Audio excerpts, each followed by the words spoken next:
తర్వాత సూరారంలోని 2 ఫ్లాట్లకు సంబంధించినటువంటి ఏదైతే కేసుల విషయంలో కూడా హైడ్రాపై జస్టిస్ ఎన్వి శ్రవణ్ కుమార్ ధర్మాసనం ఫైర్ అయ్యారు. సూరారంలో కూడా 2 ఫ్లాట్లు కొట్టేసేటటువంటి కార్యక్రమం చేశారు, నీలమట్టం చేశారు. ఆ 2 కేసులకు సంబంధించిన వ్యవహారంలో కూడా హైకోర్టు సీరియస్ అయినారు. హైకోర్టు హైడ్రాకు వార్నింగ్ ఇచ్చారు, గట్టెట్లో కూల్చేస్తారు, ఇష్టానుసారంగా చేస్తే కరెక్ట్ కాదని చెప్పారు. కోర్టు విధుల్లోనే జోక్యం చేసుకుంటారా? హైడ్రా కమిషనర్ రంగనాథ్ తీరుపై హైకోర్టు ఆగ్రహం. అంటే కోర్టు చెప్పినా కూడా కోర్టు చెప్పింది వినరా? కోర్టు చెప్పినా కూడా పట్టించుకోరా? అంటే కోర్టు చెప్పినా కూడా కోర్టు మాటను పక్కన పెట్టి మీ ఇష్టానుసారంగా వ్యవహరిస్తారా? ఏమనుకుంటారు మీరని చెప్పి హైడ్రా రంగనాథ్కి హైకోర్టు షాక్ ఇచ్చింది. ఇక రంగనాథ్ ఏం మాట్లాడే పరిస్థితి లేదు. హైడ్రా కోర్టులు ప్రభుత్వానికి అతీతమా? కోర్టుల కంటే హైడ్రా గొప్పదని మీరు భావిస్తున్నారా? హైడ్రా కోర్టుకు ప్రభుత్వానికి అతీతమా? ఏమన్నా హైడ్రా ఏమన్నా గొప్పదా? కాదు కదా. హైకోర్టు చెప్పినట్టు హైడ్రా ఎందుకు వినదు? హైకోర్టు చెప్పినట్టు హైడ్రా ఎందుకు నడుచుకుంటలేదు? ఖచ్చితంగా కోర్టు చెప్పినట్టు హైడ్రా వినాల్సిందే. కోర్టు ఖచ్చితంగా చెప్పినట్టు హైడ్రా వినాల్సిందే. హైడ్రా కూడా కోర్టు వర్తిస్తుంది. ఇష్టానుసారంగా చేస్తే నడవదని చెప్పి హైకోర్టు చెప్తున్నటువంటి మాట.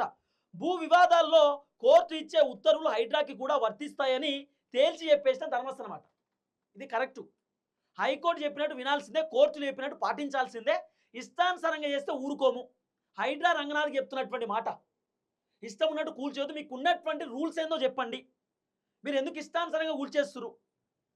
మేము చెప్పినట్టు వినాల్సిందే. స్టే ఆర్డర్లు ఉన్నా కూడా రంగనాథ్ మొత్తం కూల్చేసే కార్యక్రమం చేస్తున్నాడు. కాబట్టి హైకోర్టు చాలా సీరియస్ అవుతున్నారు.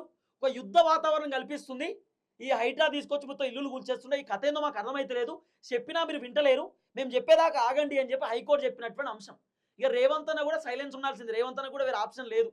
రేవంత్ అనేమో హైడ్రా అద్భుతంగా పనిచేస్తుంది, సూపర్ పనిచేస్తున్న డైలాగులు. దీంట్లో ఒక ట్విస్ట్ ఏంది చెప్పనా? హైడ్రా ఇల్లులు కూల్చేస్తారు కదా, అప్పుడు హైడ్రా పైన ఘోరమైనటువంటి వ్యతిరేకత ఉంది. హైడ్రాని చాలామంది జనాలు తిడుతురు, రేవంత్ రెడ్డిని తిడుతురు.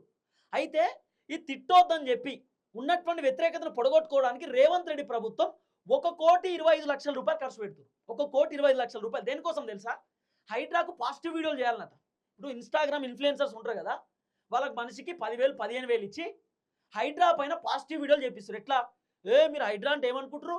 హైడ్రా అంటే పేదలు ఇల్లు కూల్చేస్తారు అనుకుంటారా? భూములు కాపాడుతురు, ప్రభుత్వం హైడ్రాని తీసుకొచ్చి గొప్ప పని చేశారని చెప్పి ఇట్లా పాజిటివిటీ కోసం వీడియోలు చేపిస్తారు.